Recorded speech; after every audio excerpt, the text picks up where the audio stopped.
Tara magluto tayo ng egg pie na super duper yummy, sakto lang ang tamis, kaya itry nyo pong iluto at tiyak buong family happy. Sa pie crust, kailangan natin ng sugar, salt, mix then add ang butter at tubig. Mix hanggang matunaw ang sugar at salt. Ilagay na ang flour and cake flour. Tapos inid natin ng mga 8 to 10 minutes or hanggang ganito na ang dough.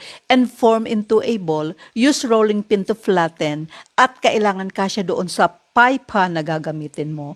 Pag nasa pan na ang dough, press lang natin ang ganito. Tapos sa gilid, i-design na lang natin gaya ng ginagawa ko or kung ano yung madali para sa inyo na design. Sa filling, gagamit tayo ng 2 whole eggs, 2 egg yolks, whisk, then add sugar, vanilla, powdered milk, cornstarch, and evaporated milk. Mix very well. Salain natin and set aside. Sa mirang, gagamit tayo ng egg whites and sugar. Beat until peaks form. Then ibuhos na sa filling. Gently fold and mix very well. Then salain natin before ilagay sa prepared pie crust. I-bake sa preheated oven for 1 hour and 15 minutes at depende po yan sa kapal ng filling. So guys, luto na, kaya tikman na natin ang gawang bahay na egg pie. Kainan na!